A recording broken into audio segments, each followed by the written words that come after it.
You know, there's a saying called the deal breaker, right, Mm-hmm. in a relationship.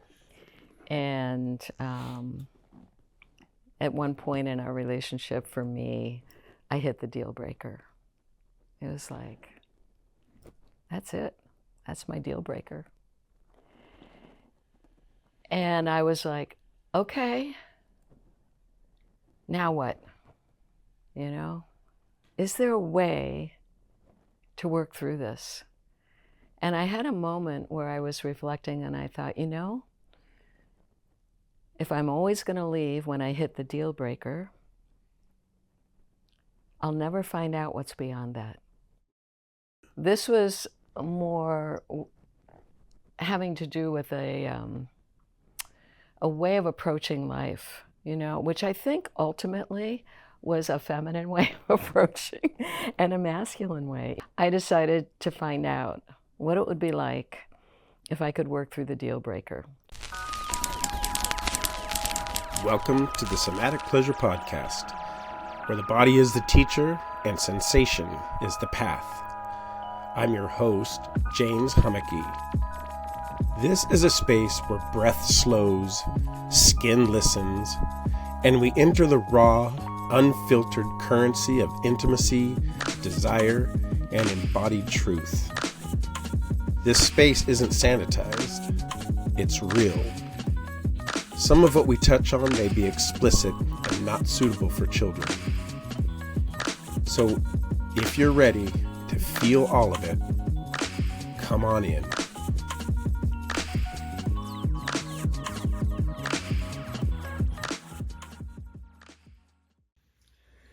Hey folks, welcome to another episode of the Somatic Pleasure Podcast. My name is James and I'm your host. And today I get the pleasure and the honor of speaking to two of my favorite people in the world, mentors, friends, colleagues, Toni Birnbaum and Ron Nadeau.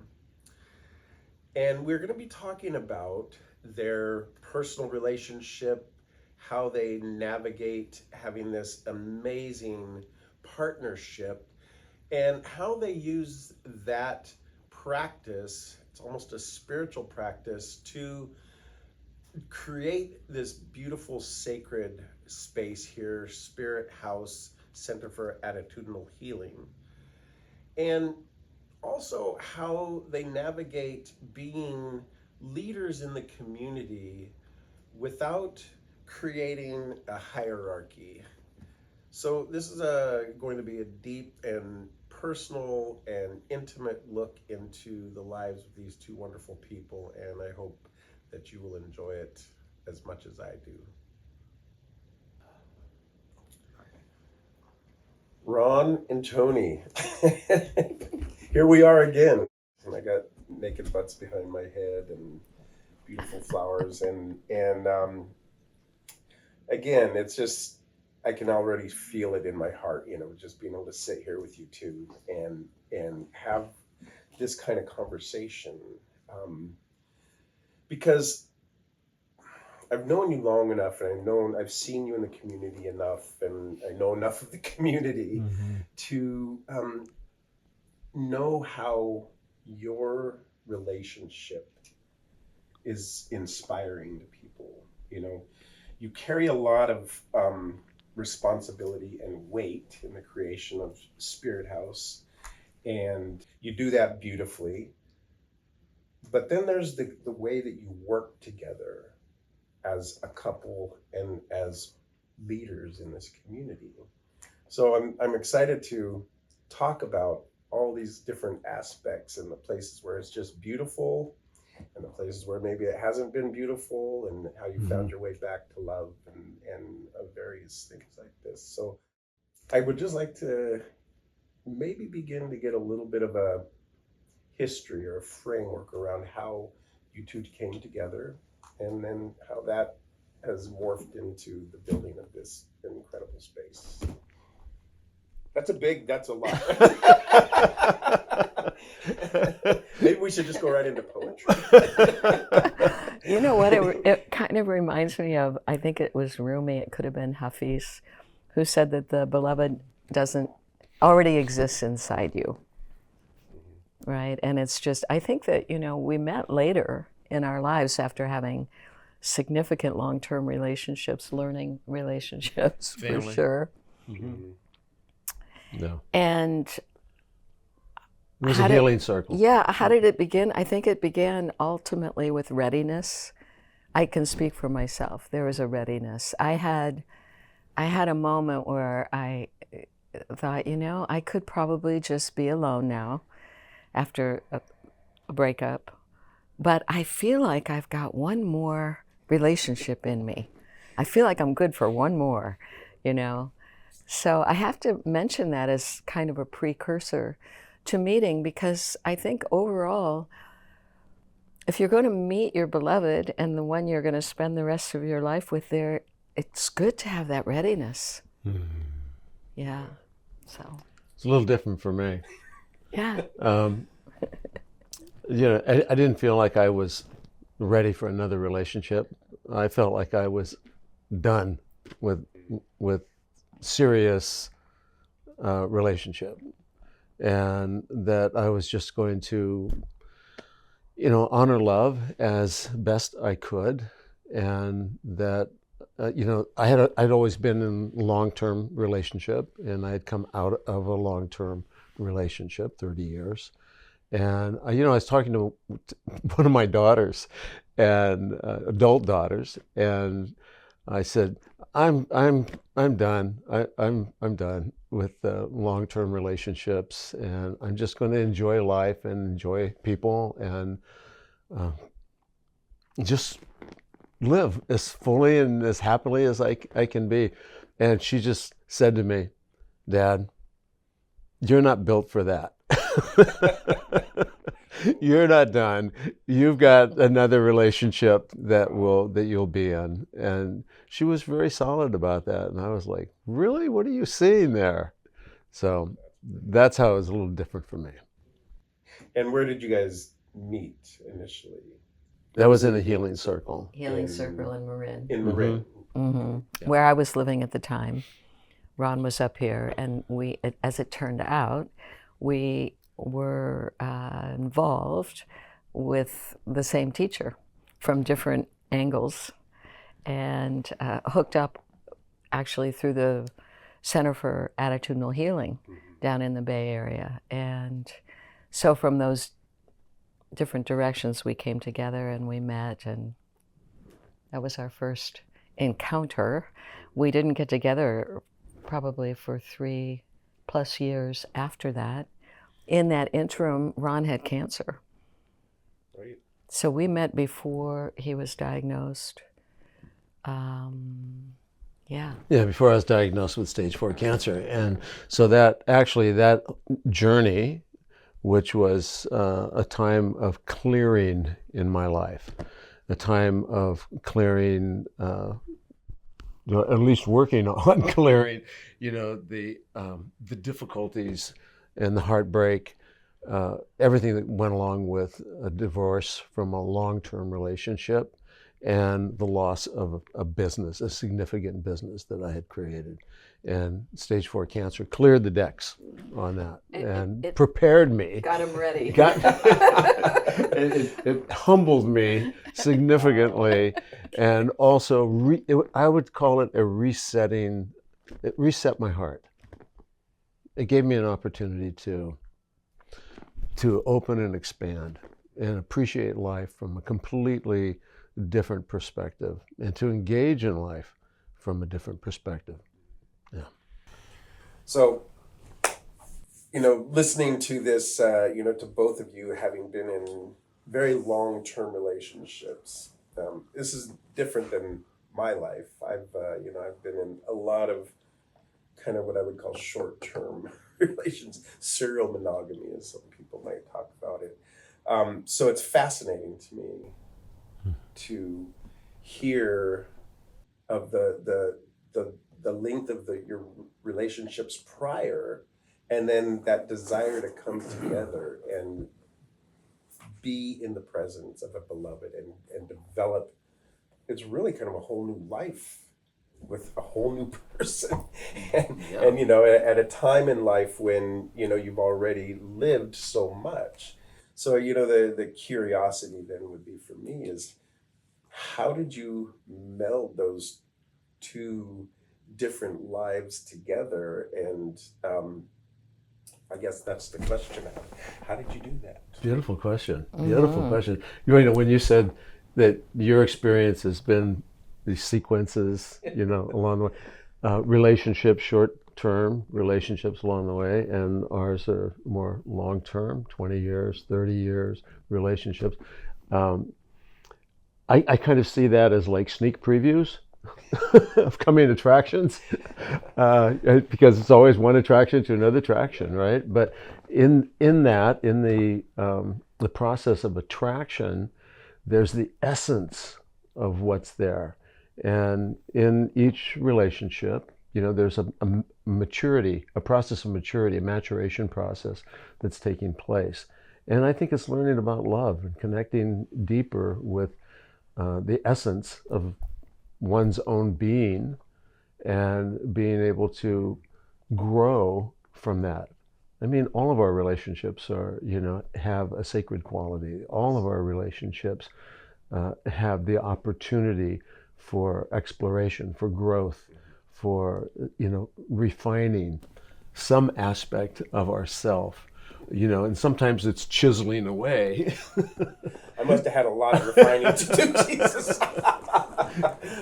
But, you know, coming into, you know, I look at things a lot from an energy awareness point of view myself. So there's a certain amount of fine tuning there. And I think for me, for myself, speaking for myself, is, you know, really connecting with a part of myself that has to do with responsibility and my responsibility for right relationship with myself, and learning from, you know, every relationship that I have, you know, not just a romantic relationship, but friendships. You know, where are my buttons pushed? And, you know, that's what relationships come down to is, you know, that's a big part of relationships, I should put it that way, is working with the speed bumps along the way. It's not all just, you know, flowers and roses and nice music. You know, there's speed bumps, and what do those speed bumps indicate? And to be able to take responsibility for those myself, that arise within myself, is key. Beautiful speed bumps. Yeah, you know, We'll see if Toni agrees with that. well, I was you know, I'm going back around. My understanding of your question was a little different. Okay. So correct me here. I thought what I was hearing was, how do you do that? How do you start all over again after you've established a 30-year thing with someone, you know? And because for me, it was very significant. I was in Marin. I had my work there, a community there, a home there. Everything was pretty nice, nicely set up. But I was ready. And once again, there's that readiness. I wanted to up-level myself in relationship, in every way. I felt like Marin, I was coming to a place where I was sort of outgrowing the gestalt of living in Marin, which is a very much of a faster pace than I thought I wanted to continue to be in. Very competitive. You know, there was a lot of pressure to raise the kids. I was a single mom. Raise the kids, have the career, get to the gym, get your manicure, make sure you're, you know, you've got your run in.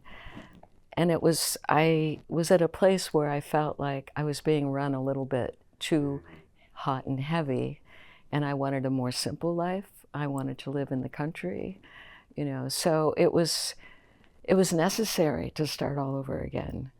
And as challenging as it was, it took a few years for me to really excuse me, put roots down here, it grew me like crazy because I really needed to access different parts of myself. I was pretty comfortable, you know, in my scene, and everything was new. So I think that if someone's really ready to evolve and wants that, then there's a surrender to the old. You die to it. You willingly understand that that's part of the process of the evolution. And you're willing to go through the grief of letting go and the discomfort of not knowing what's next, right? But for me, intuitively, I had a very deep trust and faith in the move and in what I was feeling about my relationship with Ron. And so it was really coming out of sort of a soul recognition that this was my next step. So in that way, then everything goes sometimes, you know, and it's a whole new world. Whether you want it to or not. Yes, sometimes whether you want it to or not. It's sort of understanding and recognizing that the cosmos has its influence. And we're not as in charge sometimes as we think we are. So I was pulled and drawn, and I followed it willingly.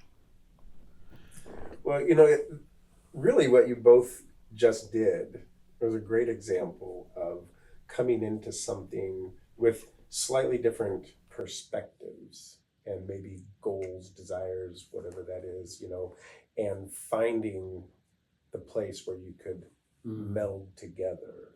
So, you know, you understood the question one way, you answered another way, and then, you know, you both had your way of coming into this relationship. Right. And then, you know, you made your way up here, and then, you know, the root began to grow.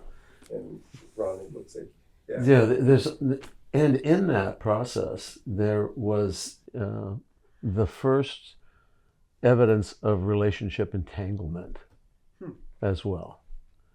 Because Toni was giving up everything that she had to take a chance on love, and to take a chance on me. Yeah. And I wasn't giving up my home. I had a home, I had a community, I had a lot of things here, but she was. And when she came, she had to readjust to everything. And that is something that, you know, put Toni through a lot of emotional readjustment. And I wasn't really, you know, I was all pumped up and ready to go and initiate my life in another way, in a new way, a fresh way, with all this wonderful energy that I was experiencing. But I wasn't really as sensitive to what she was going through. And so that, you know, that's the relationship entanglement that I'm talking about. And so that had to be worked through. It took a while. It took a while to do that. Yeah, I had to really up-level my sensitivity to her. And so, you know, I was being schooled in that. I was being, you know, this is what relationship teaches, a lot of things. If there's a willingness, like Toni was saying, she was willing to do that, willing to make the move, willing to make a transition, willing to give up, you know, an identity in her life, to take a trust, you know, on me, trust love, trust what she was really, really feeling.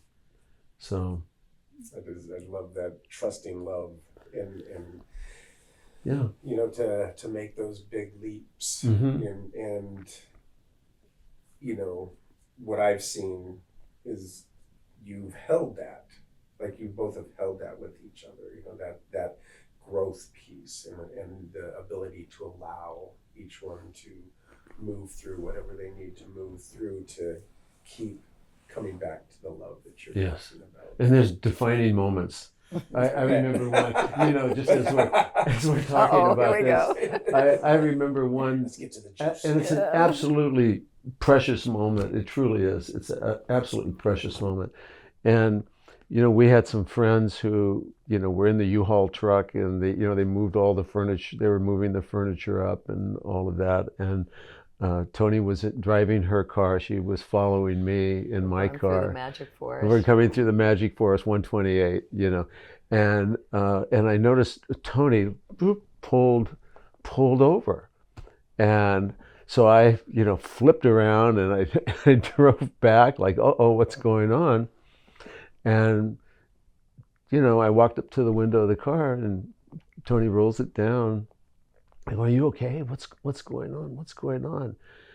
And of course, here is the defining moment, right, of the move. And she says, what if I made a mistake? then I said, then we both did.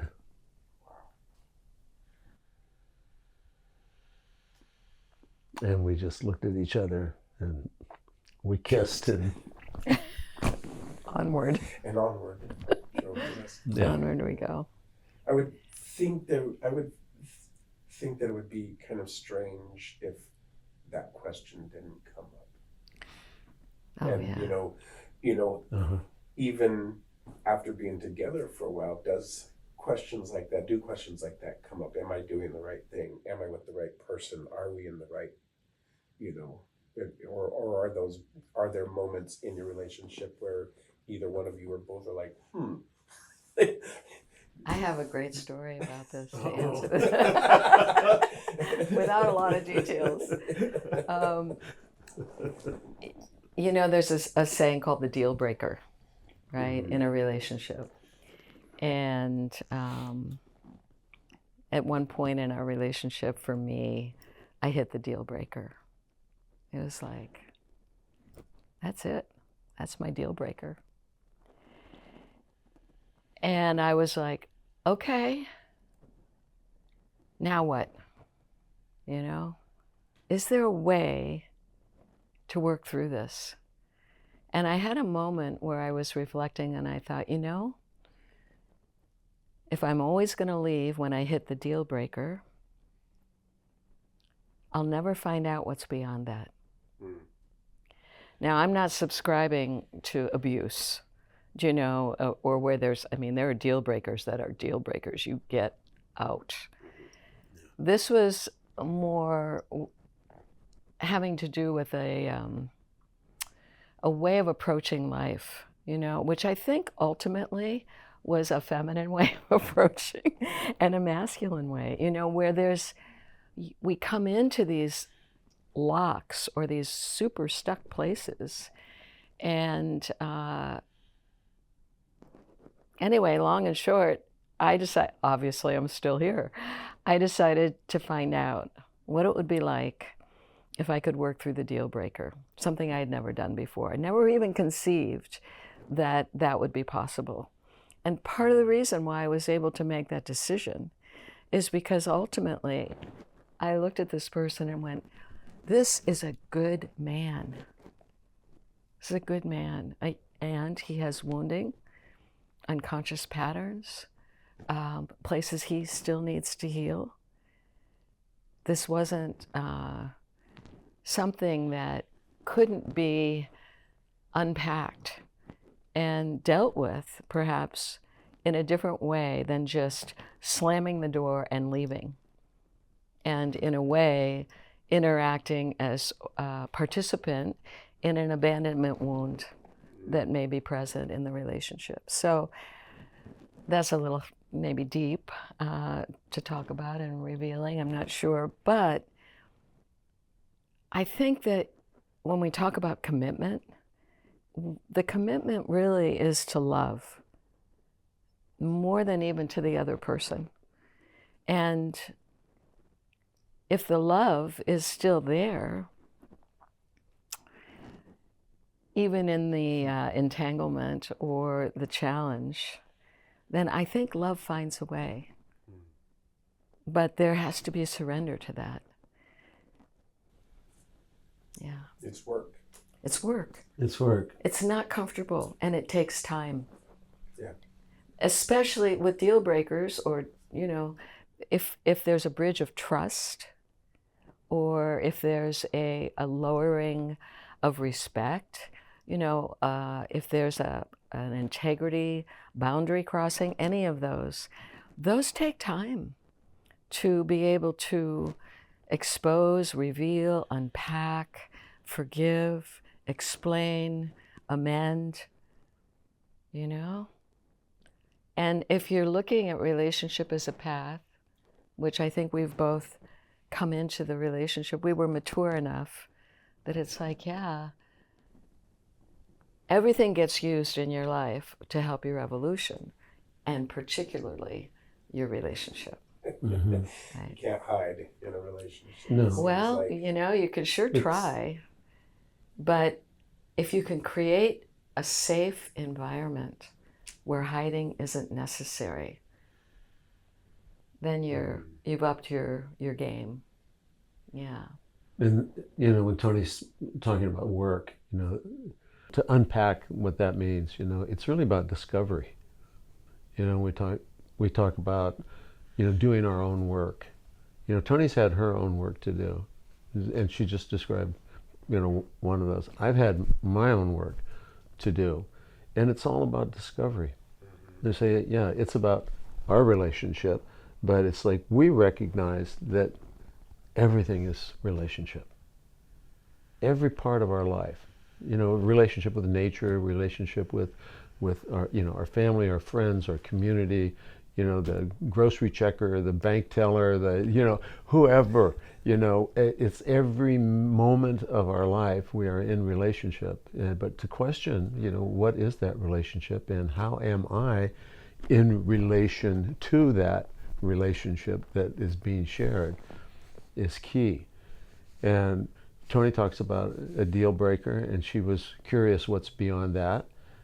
Obviously, you know, that was an event that was significant enough for Toni to have to really go within and really question her own reality and what is true.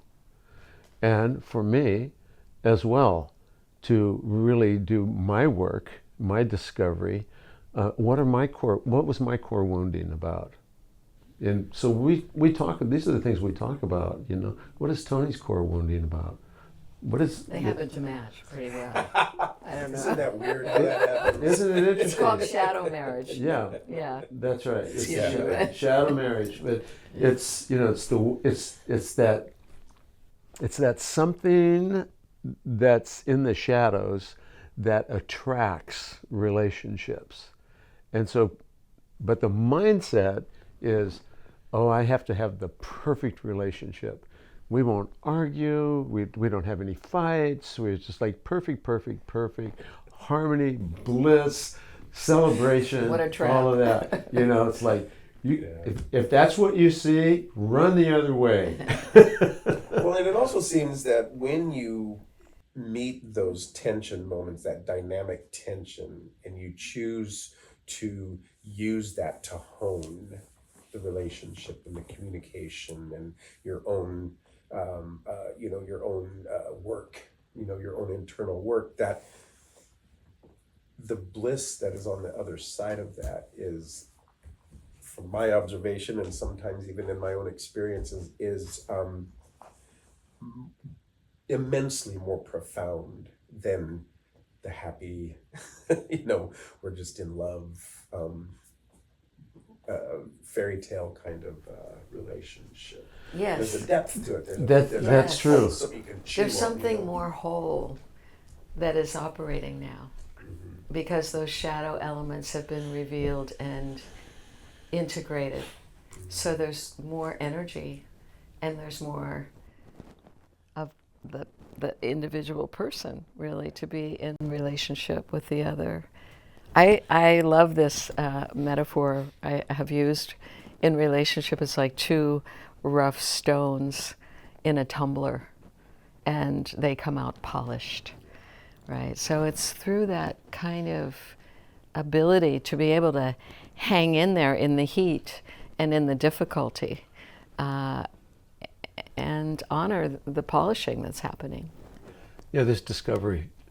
There's discovery in the discord of a relationship if it's honored.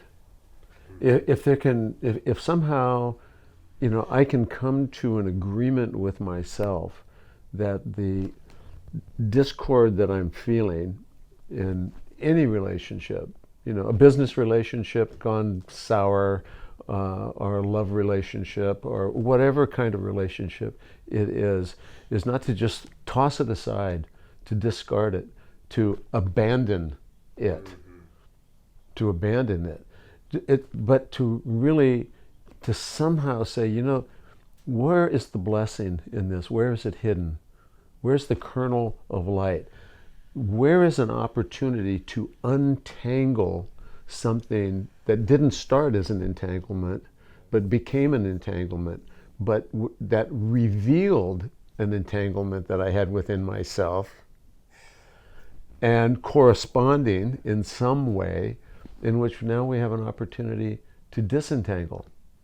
So there's a blessing in that. I mean, even in terrible things that happen, somehow there is in some way a blessing hidden.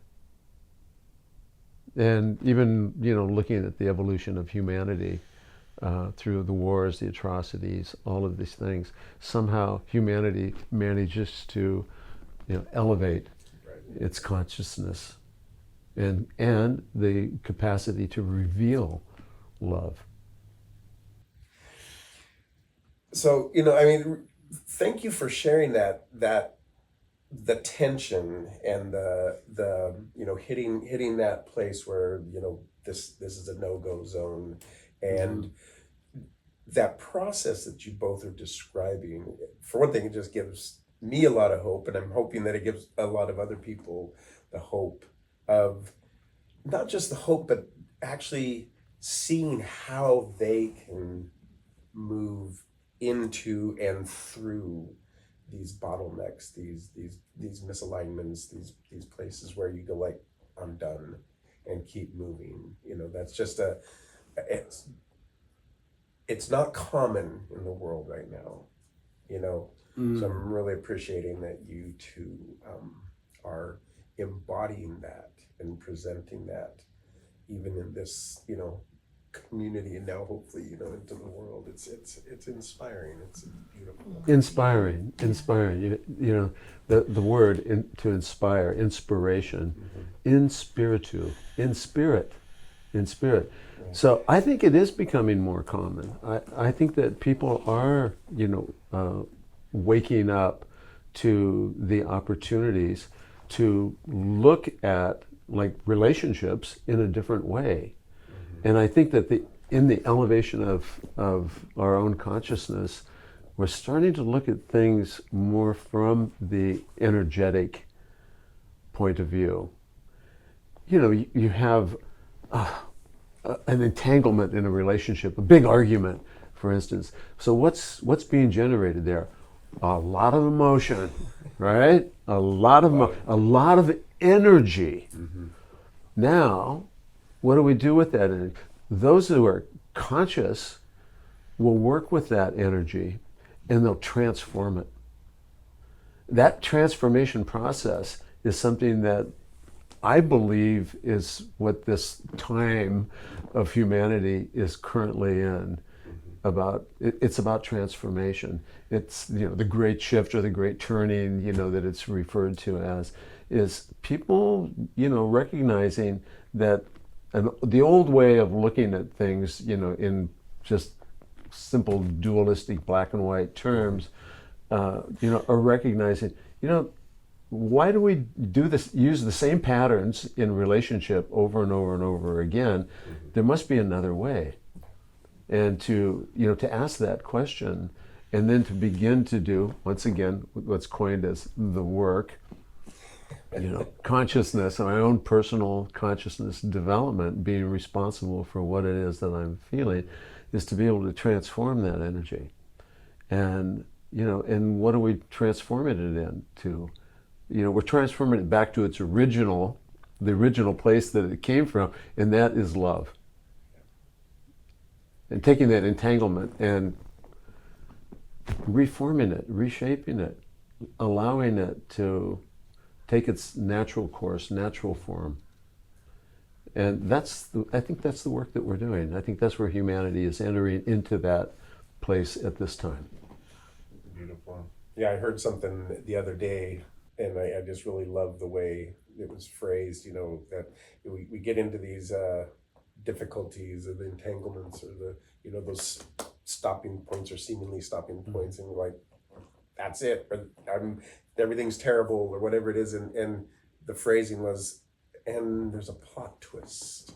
What comes next? Like there's a curiosity and a discovery of like, and I do too feel like that is something that is becoming more prevalent, not just staying in the old relationship patterns, and we're here because we're here and we have to stay here and we have to be with that person, it's going to be this and that, and it's very binary and right, like till death do us part, that kind of thing. But then also not wanting to just be frivolous and hop from one thing to the other, that's that also has been, the free love time, and we don't have to really commit to a relationship, and there's a lot of forms of it is what I'm seeing out there too, and it isn't always just man-woman binary relationship. Sometimes it's multiples and things like that, and I've seen some really beautiful configurations where people were really truly communicating and hitting those points and moving through them and growing each other in the relationship. Yeah, I think you're absolutely right on that. And the key elements: responsibility, self for ourself, clarity around what it is that we really want and why we're even in the relationship to begin with. I think we were just saying the other night, love is not enough. Love is great, and it's a wonderful glue, and it's good, and it's necessary, but that's not the only component that is going to make it go long term. Being able to tend, to what our needs are, and not have an unrealistic expectation that our partner's there to fulfill all those needs. Impeccable honesty, right? Vulnerability, willingness to be transparent, to have the conversations, I say, oh, Ron, I really want the truth, but then he tells me the truth, and it's like, well, I didn't want to hear that, So a willingness, again, to be strong enough to hold the partner in their truth and be able to do that in a spacious way.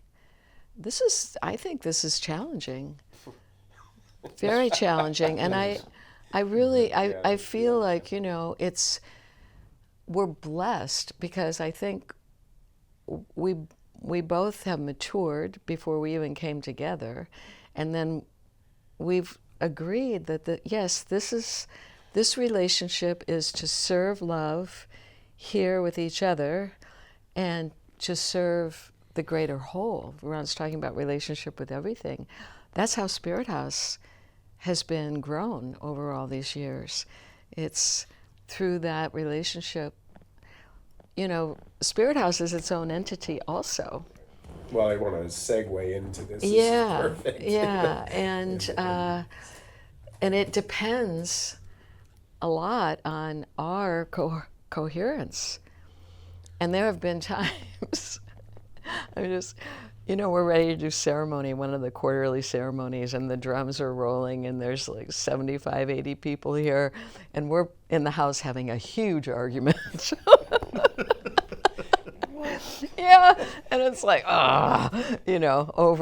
because we have, as you've already seen here, we come from things, very different approaches. We have very different ideas about things. I would often say, yeah, Ron and I come at it from different directions, but we're always trying to get to the same goal. It's just, so it's an amalgam of those stones rolling around, trying to bring that through. And so I think that this the ceremonies and our interaction in Spirit House is a result of each of us offering the alternative ways, and then there's a compromise that comes, and something new comes out of, we both have to surrender a little bit our attachment to our great idea of how it's supposed to be. And that's the service of something bigger that neither of us really know about until we surrender and have the experience of what comes through. Does that make sense? Yes. This, and this, coming at it from different points of view, like, Toni, said something that that I see differently. What? Yeah, well, it's and it's just a casual cliche, and and I listen to cliches, and I often toss out cliches myself, but saying love is not enough, and you were saying that as well. Love is not enough, and so for me that's an examination. When I hear some of these cliches, I want to look at it. So we're in discovery all the time. We're in deep conversation about all kinds of things, and she sees things differently than I do a lot of times, and I see things different than she sees a lot of times. And so we're curious about that with each other, and so we get into discussions. So Toni will say love is not enough. I'll say something like love is all there is. And and so I won't. I'll just. and so so what does that mean? Right. Yes. And what that means for me is that I see love. It's like, well, let's define the word love. Because it's so loosely tossed around, and it actually has different meanings for different people. That for some it's only sensation oriented, or it's mentally more profound than what happens in the body, or there's all kinds of ways of people have been defining love for a long time, and for me, love is all there is, and it gets twisted up in different ways, and it's energy that's being transformed and used, and it's just in the alchemy of it is just being messed with it in all kinds of wonderful ways of discovery. And welcome to planet Earth, because you get to do that here. Right. Yeah. And we get to play with semantics. Yeah. Yes. What is we love? do. Where does it? Go ahead. And there's creativity that comes out of that. And like we have, Toni said, like before a big ceremony or something, we might be having a little discussion in the house over something. We have these brainstorming sessions that that's what we're calling that are okay. Yeah, we've had lots of discussions about what is brainstorming sessions, and Blowing your mind sessions, right? Brainstorming. and there's creativity there's so much creativity that comes out of that. Yeah. But there's a certain amount of, for us, it's different with other people. We have to walk in the fire. We have to rub the stones together. I agree that love is all there is. Right? I do. And I also feel like in most relationships, falling in love is not going to give you the longevity. You have to work through the places where love has not entered yet. Right? The shadow elements, the parts of ourselves that we think are unlovable, that we're going to display in that relationship to find out. Is love enough? Will I be accepted? Even with this aspect of myself that it's like, suddenly I find myself in competition. Partners, there's power struggles, all kinds of things. And Practical issues, day-to-day issues. I mean, you sit down and talk to partners, the other partner drives them crazy because of the toothpaste cap, Right. and these. The way you roll the toilet paper. That's right, and the just classic stuff. there's a gazillion things that somehow need to be smoothed out, because ultimately you want to be at peace with your partner, right? And not leave the sponge in the sink. Yeah. And well, and have a partner that you recognize, is an opportunity for your own personal growth. That there's some selfishness in that, which I think is important.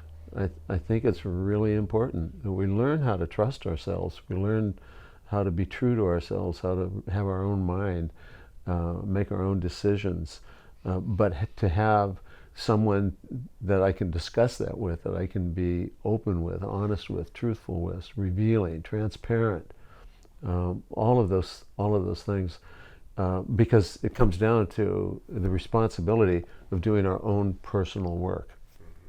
And I have to find out how to love myself fully. And I'm not going to love Toni or anyone else beyond the extent that I can love myself. I have to find that within myself. Well, there's a need.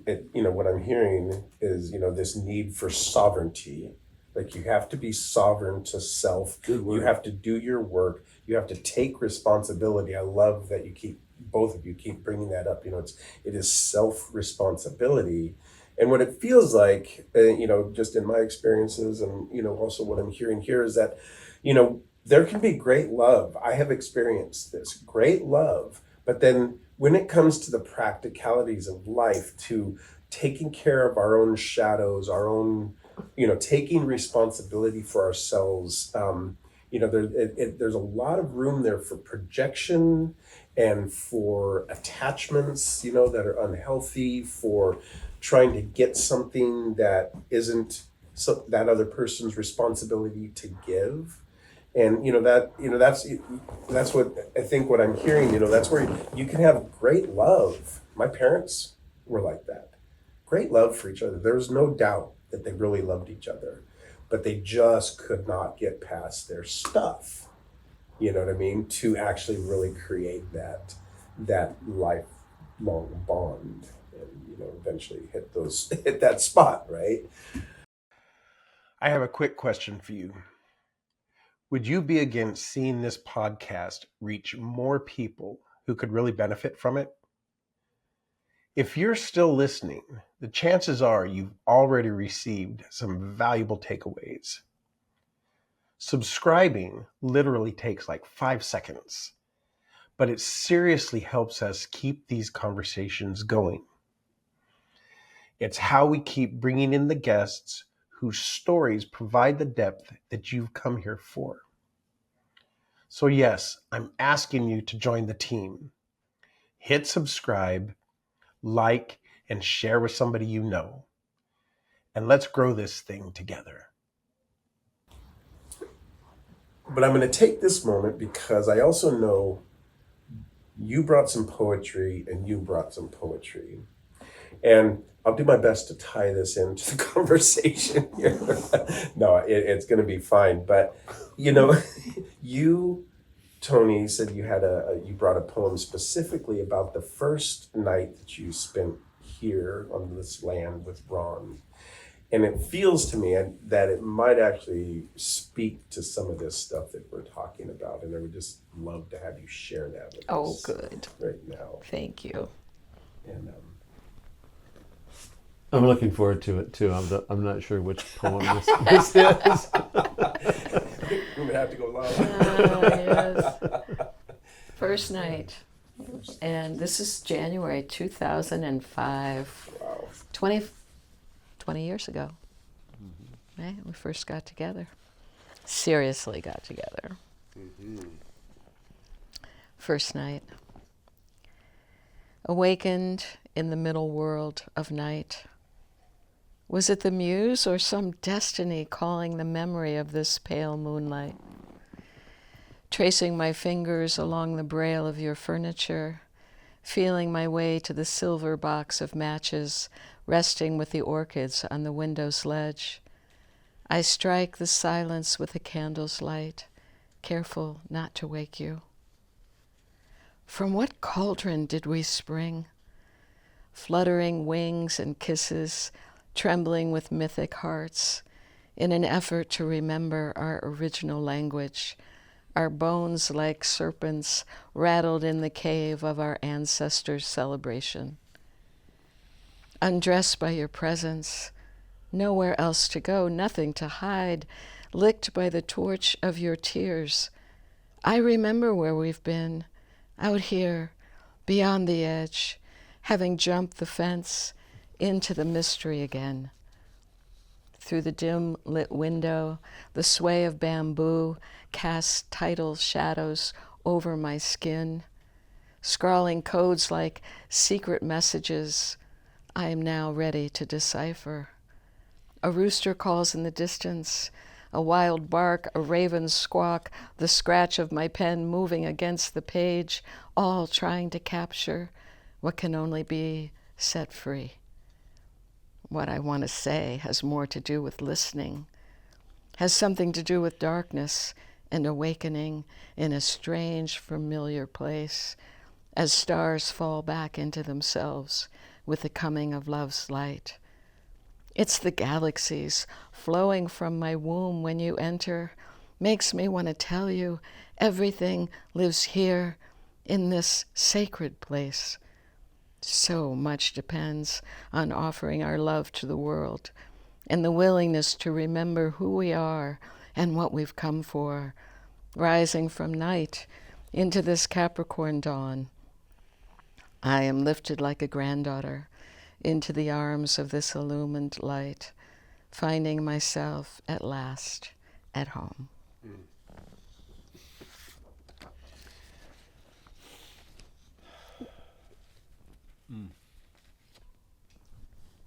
Ron? Yeah, well, that moves me. You know? Yeah. Yeah, it takes me, pulls me right in.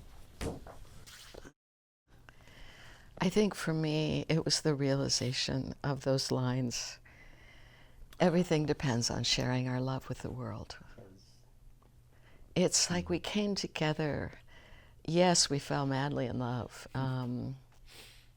Projections all over the place, of course, in that process that over years have been pulled in and worked with.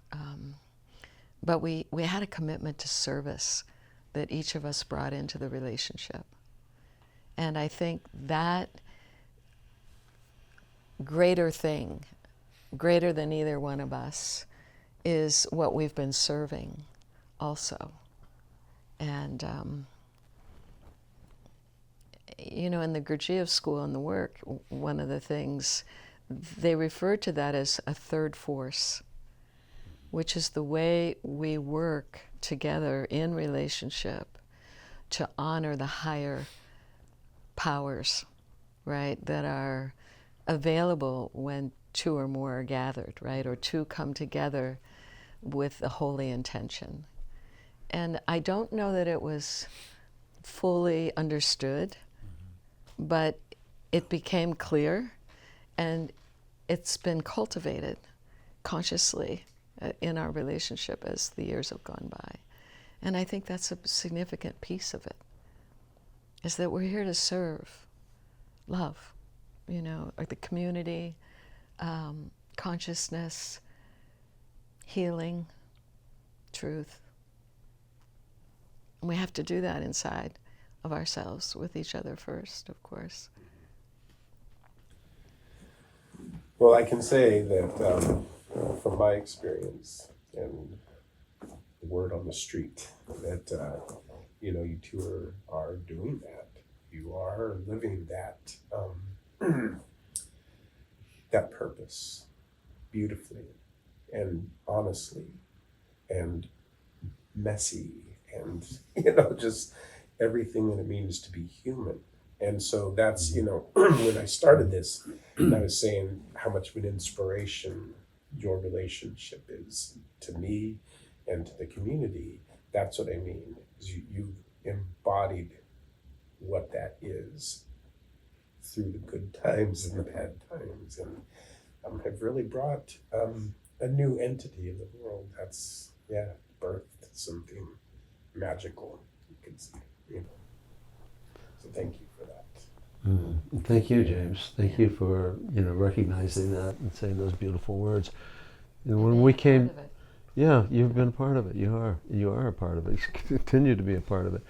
And of course, this is a beautiful poem that Toni wrote, at that time. So there was already a deep knowing within her of, a sensing, coming together, that we were connected in some way to be of service to love. And, we've recognized that within each other. And so we had to cultivate that. It's been a process of cultivating that, because, how are we going to do that? What shape was it going to take? What form was it going to take? How do we manifest this as we talk about it little by little by little? And that, that comes with time. That's the discovery, that's the joy, and that's the blossoming and the blooming that that life offers. I don't know. I get entangled. I'm all tangled up with listening to the poem. You gonna read another one? Or is that And I understand that you actually brought something to Tony's the poet here in this family, in this relationship. He writes beautiful poetry. Yes. I grabbed a couple, but there are poems that I have that I don't read because I hold them, in a sacred way. We have our own times that we have throughout the year that we spend together to really look at our lives, look at our relationships, really connect deeply. And we read poetry together. And so some of those poems, I'm not ready to read them outside. I can hardly read them myself without letting the words flow in a river of tears, tears of joy and love. But I did bring one here. I brought two actually. I'll read one, and it's titled "Couple," and it's C period O period U P period L period E period, and it stands for the circle of understanding, powerful, loving expressions. Are those? It's an acronym. It's an acronym. It's an acronym. I Yeah. love that. Right. The smell of you is all the incense I want. The odor that floods my soul with the memory of completeness. In the circle of understanding, powerful, loving expressions, I remember the alchemy that transforms and bonds. Of keeping the light of love in the circle until the circle is strong enough, and then move it out to heal and rejoice and inspire with the memory of the wholeness of the sacred couple in the circle of understanding, powerful, loving expressions.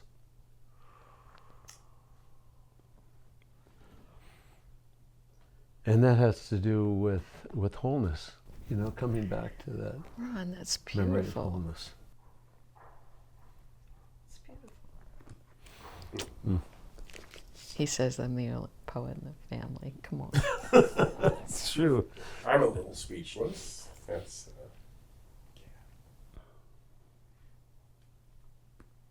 Yeah.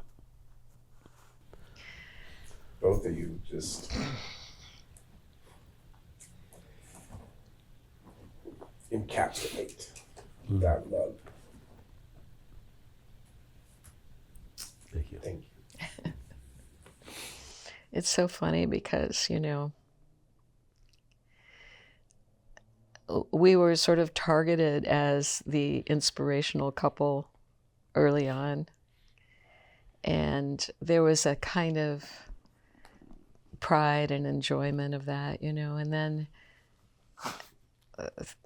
throughout the relationship, it was like hitting this bump and this doubt and this place of, wow, how are we going to get beyond that? And it was sort of like, whoa, I don't want that projection. Just, in our other interview, you talked about having leadership, and it's like, the love here is profound and extraordinary and amazing and like nothing. I mean, I'm so blessed. I feel so grateful. And it's available, I think, to everybody. When there's all what we're talking about here, the willingness and taking the responsibility. And really the point is, I think that if anybody recognizes it in us, it's because it lives in them already. That's right. Yeah. How could you see it? How could you understand it if it didn't have resonance for you? So I'm hoping that, the inspiration is of encouragement and not like, oh, I just had 3 loser relationships and I'll never.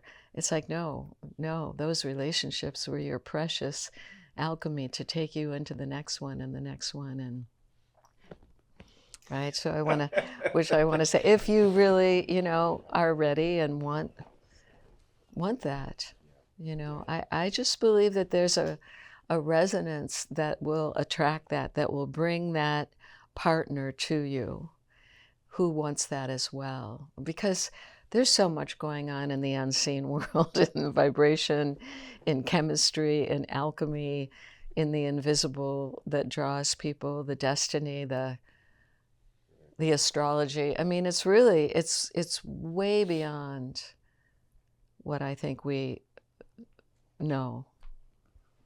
It's a mystery. In what you said, what you both were saying or alluding to is that if someone is touched that deeply by the expression of love and they can feel that within themselves, it means that they have that. It's already there. And by shifting the mindset from, oh, I'm sad or I'm feeling like, gosh, I wish I had it, but then to the recognition of like, oh, that must exist in me. That must be here, because I can feel it here. So that's just, that's a really beautiful little tweak of perception, I think, that is pretty powerful. Yeah. I'm feeling it. Let us just be a mirror. A mirror for one another. We're all fragmented parts of the one. Yeah, like you said, somebody's just not going to hear that. If they're not there, they're just not going to hear it, And there's not much you can do about that. You can't you lead a horse to water, but you can't make him drink, so to speak. You can show, and then you can speak the words, but if the ears are not open, we talk about, the lips of the heart that speak and the ears of the heart that listen. And we often, hear people say, oh, you have to have an open mind to hear and all of that. Well, that's true, but you have to have an open heart. You have to have the ears of the heart open.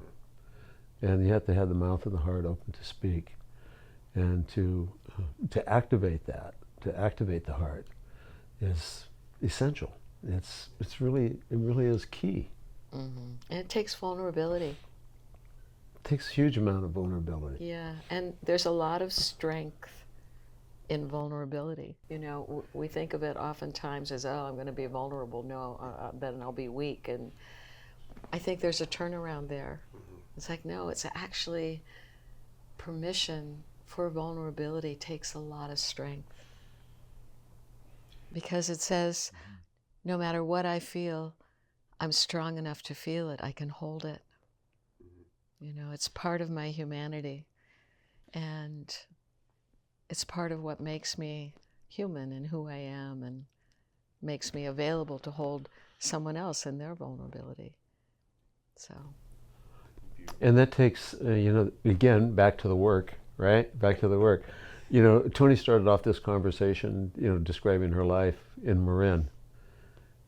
She's up before the crack of dawn, headed for the gym, and she's going to work. She's, all the things that are involved in living. It's just boom, boom, boom, one thing right after another, after another, after another. But what happens when emotions come into play? What happens when there's a broken heart? What happens when that push, to make a dollar, to pay the bills, to raise the kids, to look good, to feel right, to all of that, and then people start having issues, like they start feeling depressed, right? Yep. Unfulfilled, having difficulties, but you got to keep going. You got to keep going to work, and so the pattern has become, well, everything I'm striving for, I'm striving outside of myself to get it, to bring satisfaction, to bring pleasure, to bring some kind of new knowledge. I have to get it out there, get it out there, get it out there, and yet it's all within. Now, a nice car or something is not within. I got to go out and I got to work for that. But the push, and then turning to another way of dealing with my own depression, my own frustration, my own anxiety. And we hear this all the time. What do people do? They take antidepressants. They take pharmaceuticals to numb one's self down. And yet there are ways in which and we're talking about finding ways to work with somatically with what's coming up out of the body, and take that as, like, wow, my body is giving me all these alarms, are going off like crazy, yes, I need to prepare for this big conference coming up, and I need to put together a presentation. So people take something, anti-anxiety medication, to help get them through it.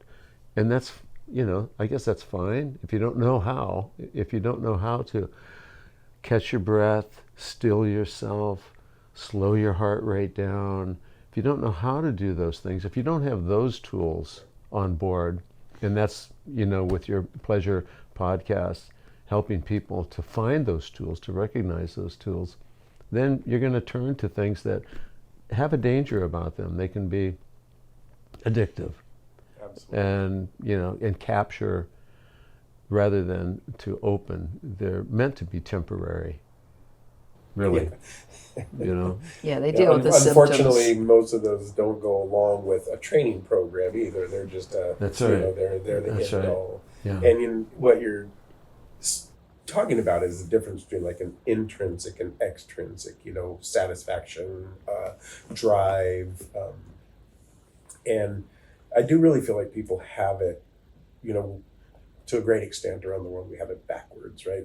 I'm going to get all of this perfect out here, and then I'm going to have time to do this here. Mm-hmm. Instead of like, I need to do this first, and then this, whatever I do out here will have its time and its expression. And I know also that, when those tools, the breath work and the movement and the self-reflection, and that, you can have that quote anxiety or fear, jumping up on stage or whatever it is, and know that you're not going to die. Like, you can tell the difference between, this is a real life-threatening situation, or it's just my body reacting to this situation as if, and then you can unwind that. To me, that's a big power of this work, that we do. And this way of forming a relationship from that place first, Mm-hmm. instead of like, oh, great looking person there, they got all the money, I'm gonna go there, and then then we'll figure out how how to be okay, instead of like figuring out how to be okay and then taking that into the relationship. Obviously, there's no perfection in that, but at least that's the intent. And then I think there's a foundation built. And that's what I hear from you folks too, that each of you in your own way were building that foundation, whether you had relationship in mind or not, you're building that foundation so that when you came together, you already had tools. You already had a certain amount of self, a core and self-respect and those kinds of things. So again, what a beautiful expression, And I know that we're coming to some conclusion here with this time. And first of all, I think there was another poem. I don't know if you want to read that, and maybe it's not appropriate. I don't know. Well, it's really more about Spirit House, which we didn't get into a whole lot. Yeah, when we were talking about it, we didn't Yeah. take that moment to do And that. along those lines, just listening to all the wonderful, beautiful things that you're saying here too. I think that in our relationship, we didn't really come together knowing what we were going to do.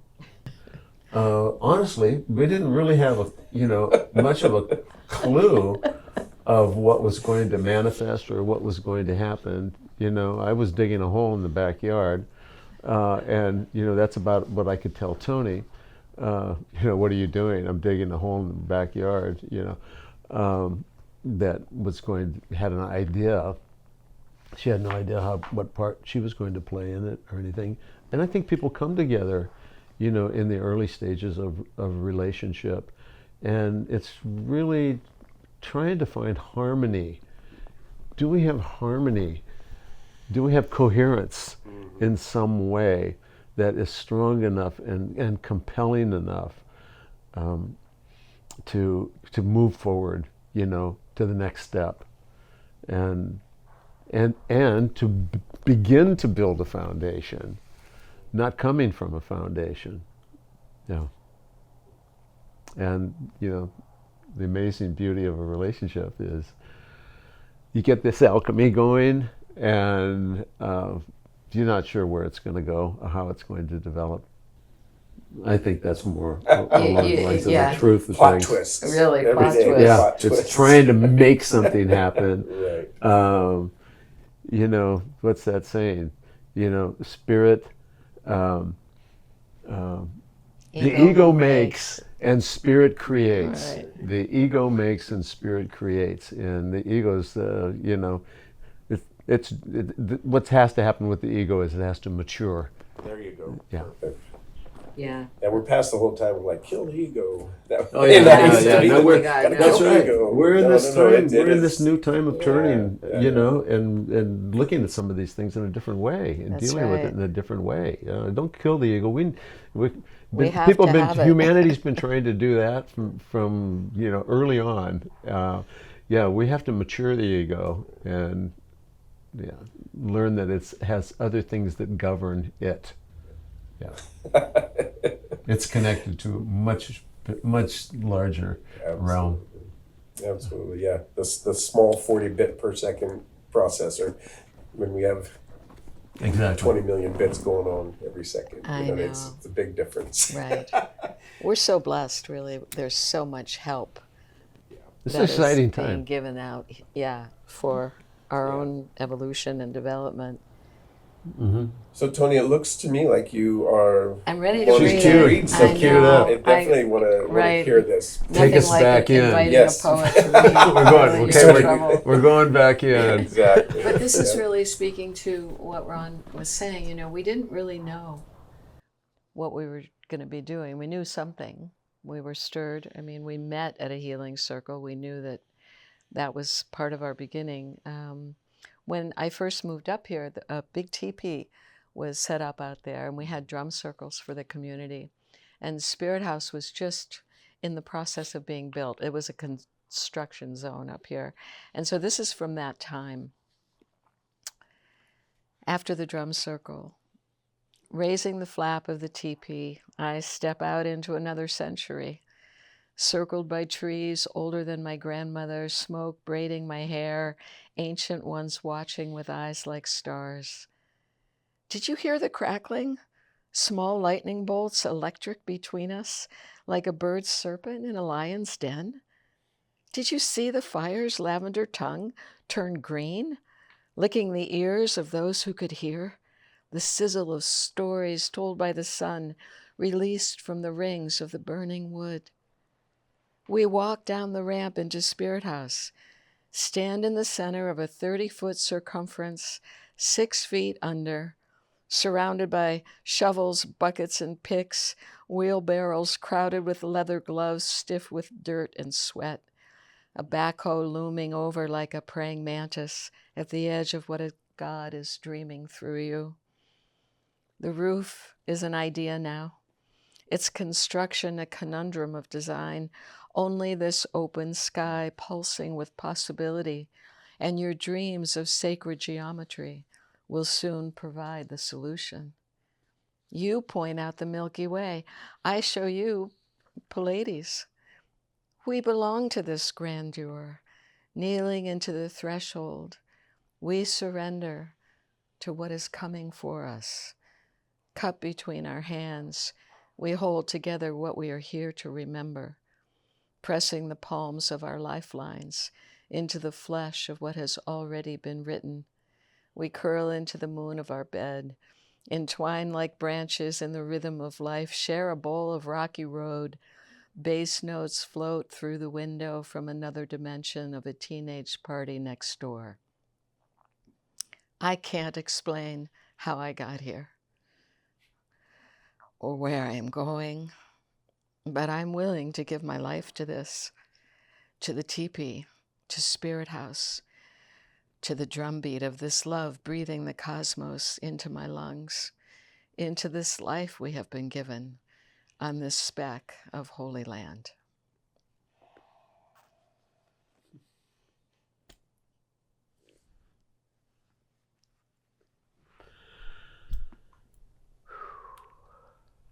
The power of words streaming from the soul. Thank you. Yeah. And it was pretty sexy, I gotta tell you. I mean, sensual and love and yeah, thank you. You know, Yeah, prophetic as well. Mm. it's like Ron's a musician. Probably a lot of our, if anybody who's viewing maybe knows that.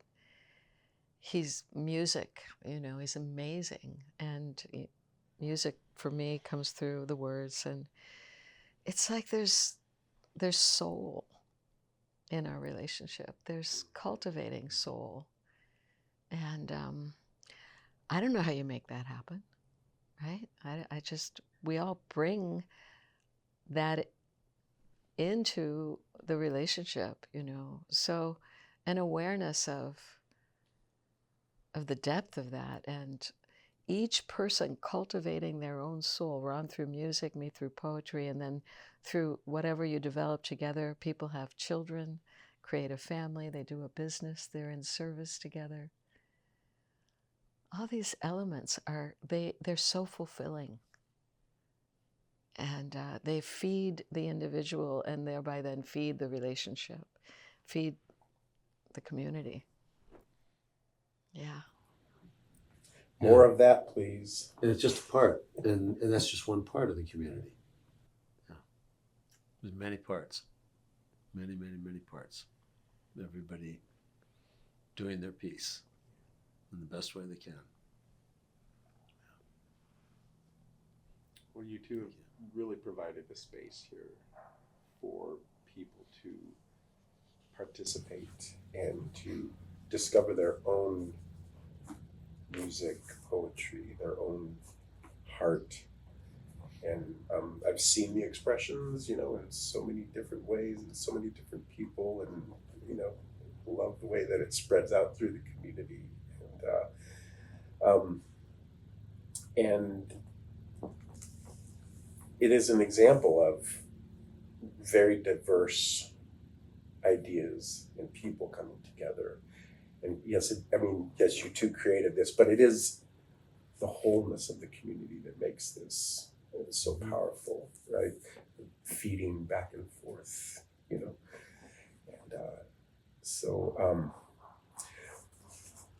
what I would like to, I know we're coming to, here, we do have a time limit, unfortunately, but so the question then would be, what are you both longing to create next, either individually or together?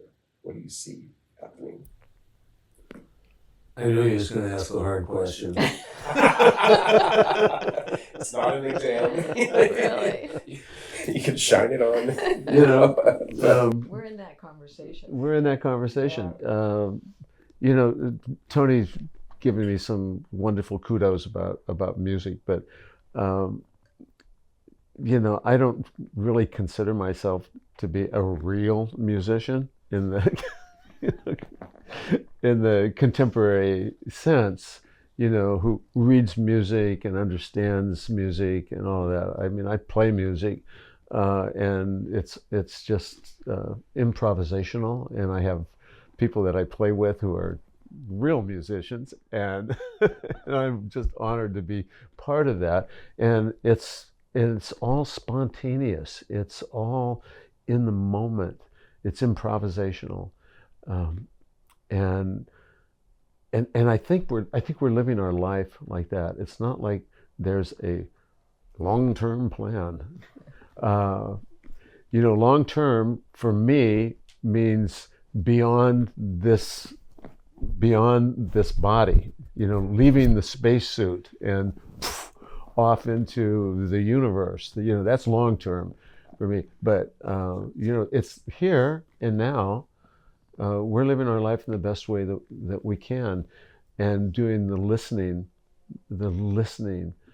I think if anything, for me, I'm speaking for myself right now, but we speak of these things together, is I think I'm at a place where I want to be still. I want to find more stillness, more harmony, more coherence. I want, I recognize that there are frequencies to be obtained, to be tapped into, frequencies that I have tapped into, and then, find myself here. So I'm here and there, and moving through different realms of harmony. Those people, who are attuned to this kind of language understand more of what I'm saying. But we're living life in what I call the perfect unfolding. Toni sometimes refers to it as the PU. Okay. Yeah. So Both ends of the spectrum. yeah, so we're working with the energy. We're working with the energy that comes into our field, and honoring that to the best of our ability. And that's the intention that we have. And out of that listening is what we're responding to. Yeah. So it doesn't sound like retirement, but it sounds a little bit like just slowing it down here. A little bit, yeah. I've heard of the retirement concept. Right. Yeah, I concur, really. Yeah. I mean, I feel we both realize that we crave more quiet time, more opportunity for repose. Where you actually get up in the morning and you don't have a full day scheduled that's running you from a list, that you can actually open to see what arises from within.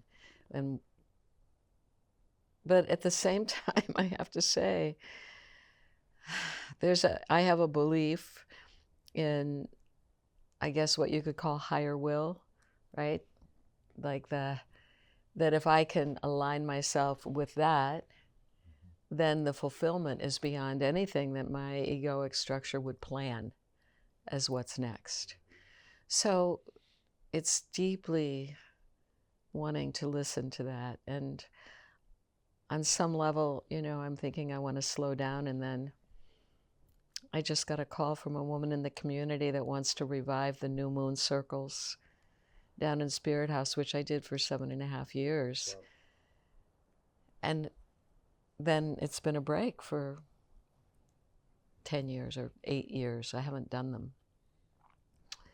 And she wants to collaborate now.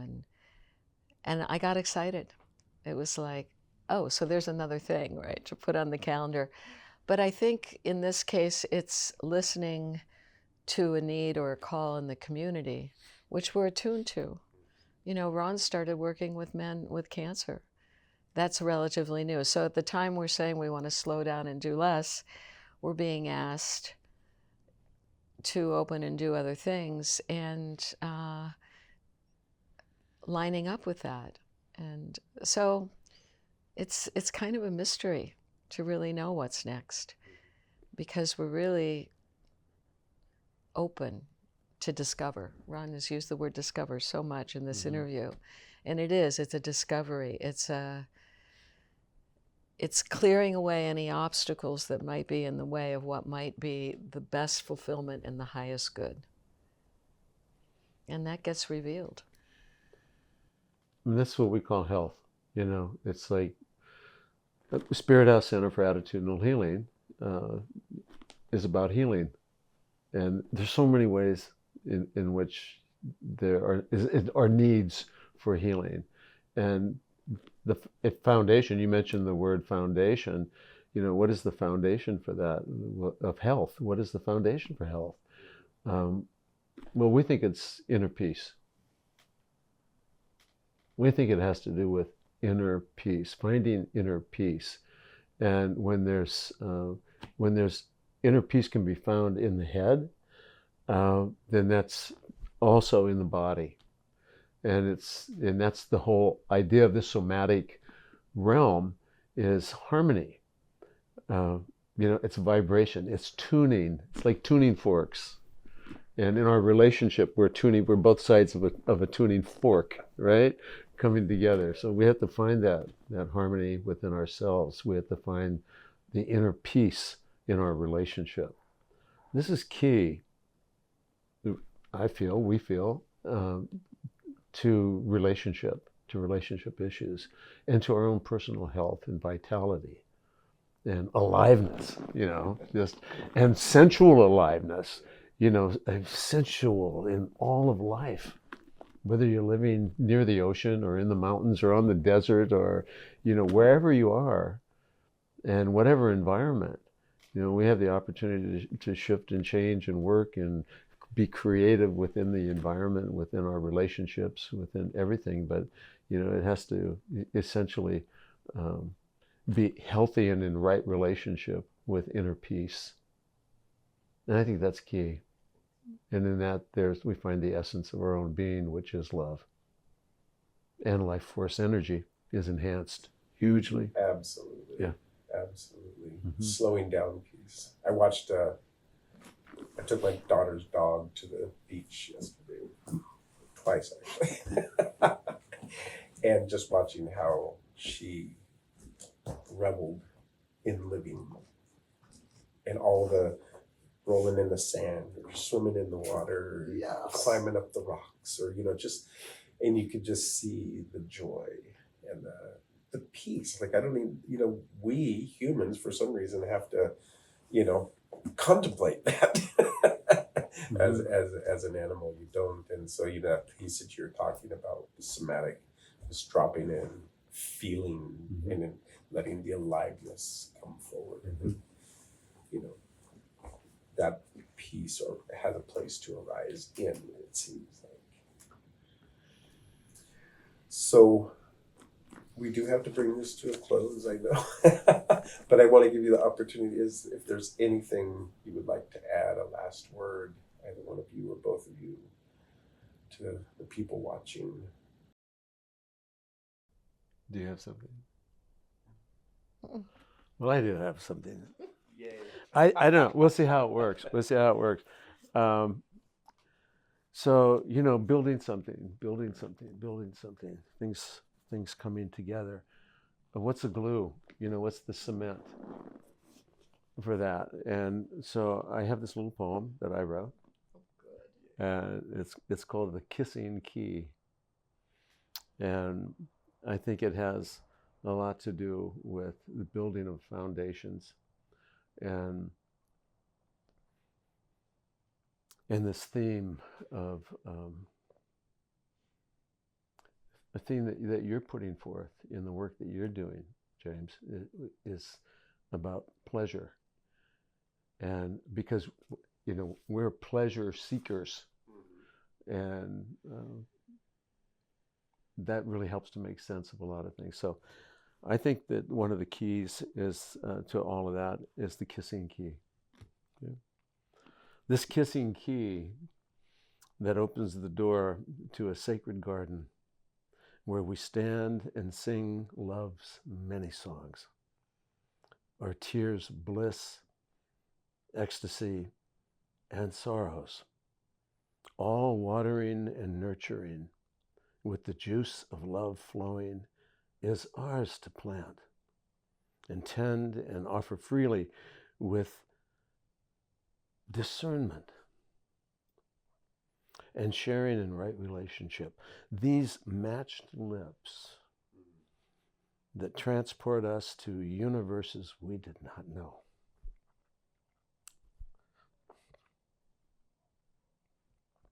To harvest dreams and plant healing thoughts of the sacred. This embrace, to hold each other strong and straight in the fires that purify our lives. The healing kiss.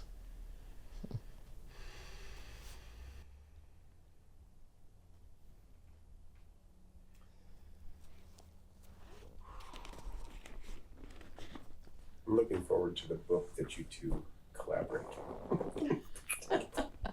Me too. Ron and Toni, I just can't tell you how much it means to me to have this conversation with you. Thank you, James. Thanks, James. Just, Yeah. I can't say any more about how we said it all, and I just love you, and I so look forward to people getting to get a peek into the power of relationship and your relationship and the treasure that is unearthed when you allow that to happen. Thank you.